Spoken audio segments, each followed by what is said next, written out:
Vous êtes sur Radio Mali, il est 13h à Bamako.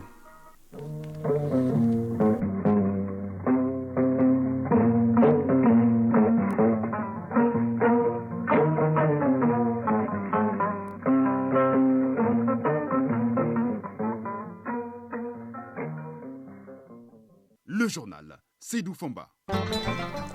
Bonjour. Le ministre de l'Agriculture au Centre agricole de démonstration technologique de Baguineda, sur place, le chef du département a été impressionné par les parcelles d'expérimentation de riz et de maïs. Experts chinois et maliens se côtoient au centre pour ainsi partager leur expérience. Guerre Israël-Hamas, le plus grand hôpital de Gaza, frappé ce matin par les troupes israéliennes. Bilan selon les Hamas, 13 morts. Sport du football à la une ce vendredi où vient de démarrer la Coupe du monde de football des cadets Indonésie 2023. Le Mali a reçu son entrée en matière en battant ce matin même l'Ouzbékistan 3-0. Chronique du développement, Soumaïla Bété s'intéresse ce vendredi à la contribution des Maliens établis à l'extérieur, une contribution estimée à environ 600 milliards de francs CFA par an. Auditrices, auditeurs, bienvenue. Le ministre de l'Agriculture était hier au centre agricole de démonstration technologique de Baguineda, fruit de la coopération sino-malienne. Les parcelles d'expérimentation de riz, de maïs et les nouvelles machines agricoles ont impressionné le ministre. Le centre situé à 39 km de Bamako est un cadre de partage d'expériences entre experts chinois et maliens dans le cadre des technologies agricoles. Batraoré a suivi la visite pour nous. Le ministre de l'Agriculture en visite au centre agricole de démonstration technologique de la coopération sino-malienne de Baguineda. Ici, 20 hectares dont 16 de terres arables sont aménagés pour l'expérimentation de nouvelles variétés de maïs, de riz et de coton. Lassine Dambélé s'est imprégné de l'état des parcelles d'expérimentation de maïs et de riz avant de visiter la chambre froide servant au conditionnement des produits. Ensuite, le visiteur du jour a pu voir les nouvelles machines agricoles acquises dans le cadre de ce projet d'assistance technique à l'agriculture du Mali. Chen Ziyong, ambassadeur de la République populaire de Chine au Mali. Ce projet d'assistance technique agricole constitue une bonne occasion pour que nos deux parties puissent procéder à l'échange de vues, au partage d'expériences, à la recherche de nouvelles technologies et des idées inédites. Et je suis convaincu que grâce aux efforts conjoints de nos deux parties, ce projet contribuera à la promotion de la sécurité alimentaire, du développement agricole et en même temps à la paix et au développement durable sur le territoire malien. Lassine Dambélé, ministre de l'Agriculture. Je tiens à vous rassurer que ce centre s'inscrit en droite ligne dans la mise en œuvre de la politique de développement agricole du Mali. D'octobre 2022 à nos jours, 23 sessions de formation ont été dispensées à 880 acteurs, ce qui augure de bonnes perspectives car grâce aux technologies agricoles chinoises testées en milieu réel, il est attendu cette année un rendement de 8 tonnes de riz à l'hectare selon le ministre. Lassine Dambélé. Je voudrais profiter de l'occasion qui m'est offerte pour inviter nos chercheurs de l'Institut d'économie rurale, l'équipe chinoise, les agents de l'Office du périmètre irrigué de Baguineda à œuvrer ensemble, main dans la main, pour un meilleur partage des connaissances au bénéfice de l'ensemble du peuple malien. Je suis convaincu que ces nouvelles technologies venant de la République populaire de Chine vont contribuer à booster la production agricole de notre pays. À l'issue de la visite, le ministre a eu des échanges francs sur les défis du Mali en matière d'agriculture avec les experts chinois, les cadres de l'Institut d'économie rurale et ceux du périmètre irrigué de Baguineda.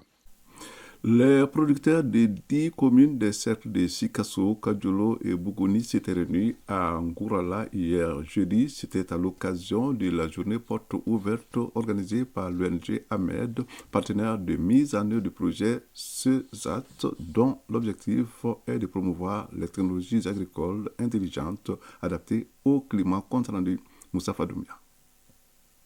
La visite des parcelles d'adoption de soja et de maïs est l'une des principales activités de cette journée porte ouverte organisée en Gourala par l'ONG AMED, Association malienne d'éveil au développement durable. La journée est axée sur des technologies agricoles intelligentes adaptées au climat, promues par les projets CESAT dans les régions de Sikasso et Ségou. CESAT est financé par l'ambassade de la Norvège. Il est mis en œuvre par l'Institut international de l'agriculture tropicale et ses partenaires, dont l'ONG AMED. Ousmane Dambélé, chef du programme Innovation et Recherche appliquée à l'ONG AMED. Pour amener les producteurs, les chercheurs et les agents des ONG et des services techniques à partager leurs expériences et leurs connaissances autour de ces technologies intelligentes agricoles face au changement climatique. La journée porte aussi sur l'exposition des variétés innovantes de mil, de niébé, d'arachide, de maïs, entre autres. Les produits transformés à base de ces variétés sont présentés aux visiteurs. Des visiteurs venus des 10 communes d'intervention du projet dans les cercles de Sikasso, Bougouni et Kadjolo. Djakaridja Sogodogo, producteur à Fourou, cercle de Kadjolo. J'ai vraiment apprécié les nouvelles variétés de maïs proposées par les projets. Pour le soja, j'ai compris que la technique de conservation du projet permet d'éviter les moisissures. C'est différent de ce qu'on faisait avant. Les interventions de l'ONG AMED ont été saluées et encouragées par les autorités administratives et politiques d'Ngourala, Sigasso, Moustapha Doumbia et Suleiman Bamba pour l'ORTM. ORTM, il est 13h passé de 6 minutes. La suite de l'actualité nationale avec cette question: comment capitaliser les acquis du projet d'appui communautaire pour une justice plus accessible dans la région de Ségou? En tout cas, les responsables des ONG IDLO, Oualé et autres acteurs, aux acteurs intervenant dans la chaîne judiciaire, tentent de trouver une réponse à cette question. Il faut signaler que le projet dont il est question a permis d'apporter des changements par rapport aux mentalités des populations en matière d'accès à une justice efficace et performante. Reportage de Foussé Nissamake à Ségou. Durant 8 mois, le projet d'appui communautaire pour une justice plus accessible a permis de renforcer la confiance entre justiciables et acteurs de la justice dans la région de Ségou. Cela à travers des informations, des sensibilisations, des débats et autres médias pour faciliter l'accès des communautés à la justice. Yacouba Konaté, coordinateur de l'ONG Wallé. Quand on parle de tribunal, on parle de la police, on parle de la gendarmerie, les gens ont peur. C'est pourquoi nous avons dit, est-ce qu'il ne sera pas mieux de briser cette méfiance? Est-ce qu'il ne sera pas mieux vraiment de casser cette peur-là? Donc c'est pourquoi nous avons initié ce projet avec IDLO. Et nous sommes aujourd'hui fiers parce que la communauté est en train vraiment d'aller à la justice, d'aller à la gendarmerie, d'aller à la police sans avoir peur, sans méfiance. Awa Doumbia, présidente de l'association Badeyan. Je ne savais pas par où aller pour accéder à la justice. Avec ce projet, j'ai mieux compris et je n'ai plus peur d'approcher les hommes de justice, car on a mieux compris leur travail et on sait comment être mieux servi par la justice. Ce partenariat entre les ONG IDLO, Wallé, les magistrats et officiers de police judiciaire permettra de mieux outiller les populations et élus sur l'accès à la justice. Draman Kanté, président du tribunal de Ségou. Actuellement, les plus hautes autorités de la République ont pensé à ça et sont en train aujourd'hui de rapprocher la justice des justiciables. Parce que quand la justice est proche des justiciables, non seulement ça va donner l'engouement de saisir les juridictions, mais aussi la peur que les justiciables ont d'aller à la justice sera complètement effacée. Le projet dans sa mise en œuvre a permis aux populations des communes de Ségou, Sébougou et Pelengana ayant des méfiances ou des difficultés à saisir la justice de Ségou. Ségou Fousseini Samake, Cheikh Tangara pour l'ORTM. Le siège de l'Office national des pupilles de la République, les pupilles en République du Mali, vient d'abriter une journée de sensibilisation et d'information autour des pupilles de la République. Le but de la journée est d'œuvrer à l'amélioration des conditions de vie des pupilles en question. Le point avec Fanta Mamanietao. La dite journée de sensibilisation et d'information des acteurs de l'Office national des pupilles en République du Mali participe de la volonté des autorités de la transition. Juste un élan de solidarité autour des pupilles dont les parents ont servi la nation au prix de leur vie. Kone Sissi Odile Dako, directrice de l'Office national des pupilles en République du Mali. Le souhait le plus ardent de l'ONAPUMA aujourd'hui est d'informer tout le monde sur la situation de ces orphelins pour qu'on se donne la main dans le cadre de leur gestion. Personne ne souhaite laisser des pupilles derrière soi, mais personne n'est épargné de cette situation. Alors, faisons chemin ensemble. Issa Pléa, premier adjoint du préfet de Kati. Une très belle journée d'échange et qu'au sortir de cette activité, que tout le monde puisse faire la différence. Qu'est-ce qu'un pupille? Qu'est-ce qu'un pupille de la nation? Qu'est-ce qu'un pupille de l'État, dont les deux forment les pupilles de la République. Aminata Samake, présidente des femmes veuves du Kati. Nous sommes très heureuses. Merci pour tout ce que vous faites pour nous et que Dieu vous le rende au centuple. Cette cérémonie nous rappelle avec force que la République du Mali restera éternellement reconnaissante pour le sacrifice consenti par ses enfants. Un reportage signé Fanta Mama Nyentao, l'actualité 13h passé de 10 minutes. Actualité hors du Mali au Bénin, les forces de défense et de sécurité ont mené plusieurs opérations offensives contre les groupes armés ces dernières semaines dans le nord du pays. Plusieurs individus armés non identifiés ont été neutralisés. Un terroriste a été neutralisé hier à proximité d'une de ses positions à Porga. Il était soupçonné d'être en repérage pour son groupe. Des sources bien informées signalent plusieurs interventions de ce genre ces 15 derniers jours, notamment à Kompa, Boafo et Karani, zone où sévissent les groupes armés vers les frontières du Niger et du Burkina Faso. En Arabie Saoudite se trouve depuis hier le président de la transition gabonaise, le général Brice Oligui Nguema, où il participe ce vendredi même au premier sommet Arabie Saoudite-Afrique. Ce déplacement hors du continent africain est une première pour Brice Oligui Nguema depuis le renversement de l'ancien président Ali Bongo Ondimba le 30 août dernier. Contrairement aux pays occidentaux, l'Arabie Saoudite n'a pas annoncé de sanctions contre les Gabon à la suite de ce renversement de pouvoir. Selon la présidence gabonaise, au sommet de Riyad, le général Oligui Nguema plaidera en faveur de la protection de l'environnement, notamment des forêts du bassin du Congo qui couvrent plus de 85% du territoire gabonais. À Madagascar, à moins de 7 jours du premier tour de la présidentielle, la présidente de l'Assemblée nationale a demandé hier la suspension du processus électoral ainsi que la campagne électorale pour Christine Razanama-Haussoa. L'objectif est de permettre un vrai dialogue et rechercher une solution acceptée de tous. Une déclaration faite en concertation avec les FFKM, le Conseil écuménique des églises chrétiennes, à l'issue d'une médiation de plusieurs jours. Une demande qui intervient d'ailleurs après une semaine de fortes tensions et de violences à l'endroit des manifestants de l'opposition. Le plus grand hôpital de Gaza a été ce matin la cible d'une frappe meurtrière.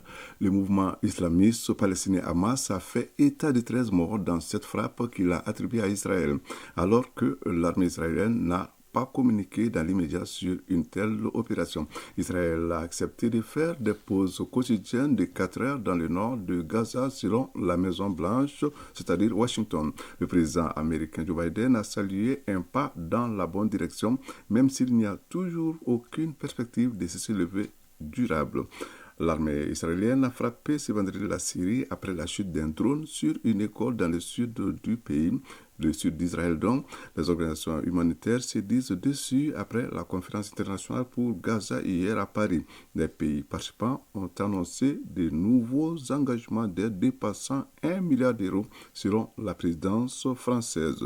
Le forum sur la paix de Paris se tient jusqu'à samedi. Radio Mali, il est 13h passé de 14 minutes.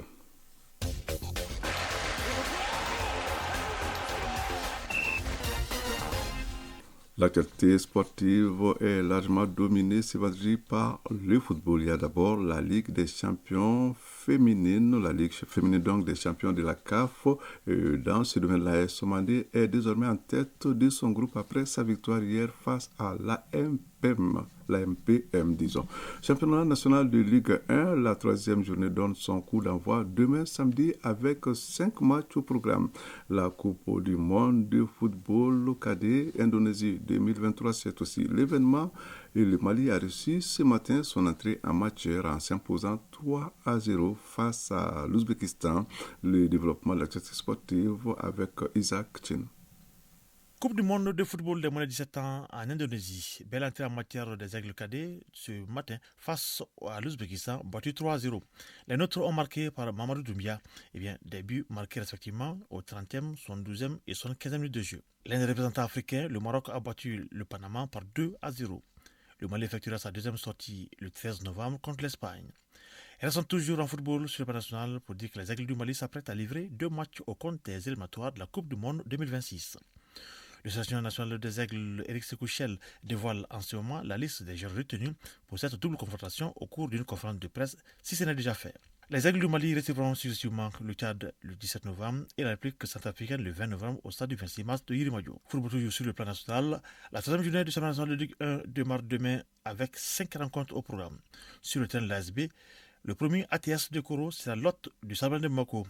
ASCO et AS Police seront aux prises sur le terrain de l'AS Real. À Sotiba, sur le terrain du Sablon de Bamako, l'Union sportive de Bougouba jouera contre l'Union sportive de Bougouni.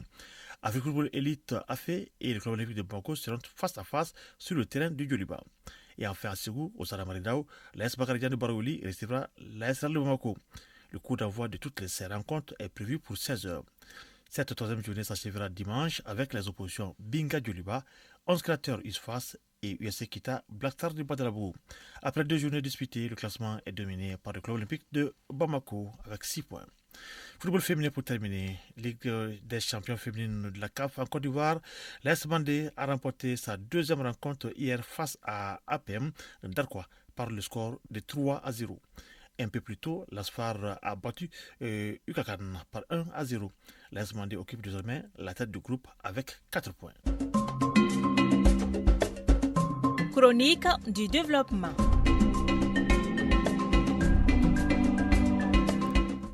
La contribution des Maliens établis à l'extérieur au développement, c'est à ce sujet que s'intéresse la chronique du développement, une contribution estimée à environ 600 milliards de francs CFA par an, selon les chiffres fournis par le Haut Conseil des Maliens de l'extérieur. Mais 80% de cette manne financière n'est pas investie dans les circuits productifs.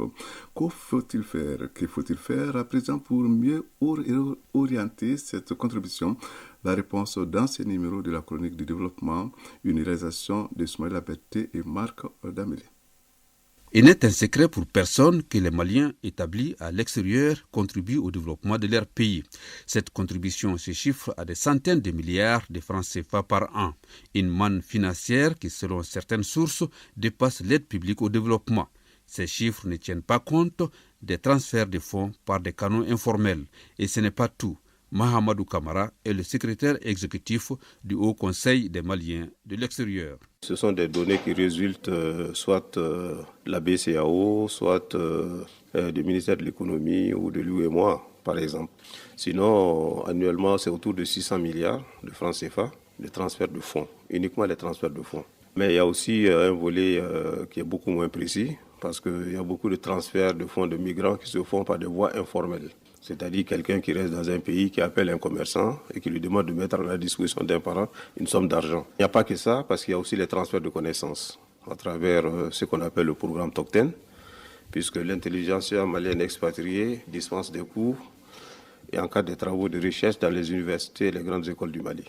Mieux que les 600 milliards, je pense même que ce que les Maliens établis à l'extérieur transfèrent annuellement est supérieur à 1000 milliards. de francs CFA. Si cette contribution à l'économie nationale est significative, force est de reconnaître que seulement une infime partie, soit environ 5% de cet apport, est investi dans la production. L'écrasante majorité est destinée à soutenir les familles. Pourquoi donc cette manne financière n'est pas prioritairement investie dans la production? Les Maliens établis à l'extérieur, avec leurs contributions, sont effectivement un facteur d'équilibre pour le pays et pour les ménages. C'est très très important. Mais maintenant, cette contribution, on estime à pratiquement 80 à 85%. Cette manne financière, ça ne va pas dans l'investissement productif. Il y a peut-être que 5% qui va dans l'investissement productif. Alors on a cherché à savoir pourquoi, puisqu'on a fait des ateliers, des séminaires là-dessus. C'est essentiellement dû à l'environnement des affaires au Mali, qui n'est pas un environnement propice à cela, à cause de la corruption. Parce que souvent on vous dit on a un code des investissements attractifs. Tous les pays du monde ont un code des investissements attractifs. Ce qui fait la différence, c'est le comportement des hommes sur le terrain. Alors il y a des Maliens établis à l'extérieur qui sont arrivés au Mali avec des projets qui ont dû repartir dessus. Compte tenu de l'environnement des affaires, le circuit administratif est très lourd. C'est en termes de tracasserie et de corruption. C'est pourquoi nous disons que le Mali n'a pas besoin même d'aide extérieure à un certain moment. Parce que nous, ce que nous apportons, c'est supérieur à l'aide publique au développement. Il s'agit de créer les conditions pour que cette aide aille dans l'investissement productif au Mali. C'est tout ce qu'on demande aux autorités. Offrir un environnement des affaires propice aux investissements, au-delà des mots, nos compatriotes établis à l'extérieur demandent des actes concrets. S'il est admis qu'au Mali, on peut créer une entreprise en 72 heures, les Maliens de la diaspora veulent plus de garanties dans la gestion de leur entreprise. Mahamadou Kamara. Vous savez, quand un Malien établi à l'extérieur a un projet, il vient au Mali, sa première crainte, c'est quoi? Il n'a pas de garantie. Ailleurs, quand des gens quittent l'extérieur pour venir, il y a des systèmes de garantie, on leur offre des garanties. Vous pouvez investir en cas de risque, voilà comment on peut vous aider. Ça n'existe pas au Mali.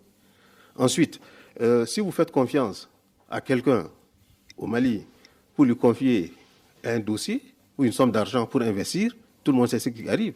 Très souvent, c'est les pesanteurs au niveau de la famille. C'est-à-dire même quand l'argent est détourné, tu ne peux pas aller loin. Et sans compter au niveau de l'administration, que tout le monde décrit. On a l'impression que les gens ne voient dedans que ce qu'ils peuvent gagner dans ton investissement. Et quand tu as des problèmes, tu t'adresses au tribunal. Tu peux passer des années à traîner sur les mêmes dossiers, autour de sujets qui ne méritent même pas d'être discutés. Tu as un titre foncier, quelqu'un sort avec un titre foncier sur la même propriété. Voilà le drame que nous vivons. À en croire notre invité, il faut combattre les lourdeurs administratives. Un changement de paradigme sans doute nécessaire devant permettre de rendre plus visible la contribution des 6 millions de Maliens établis à l'extérieur au développement de leur pays.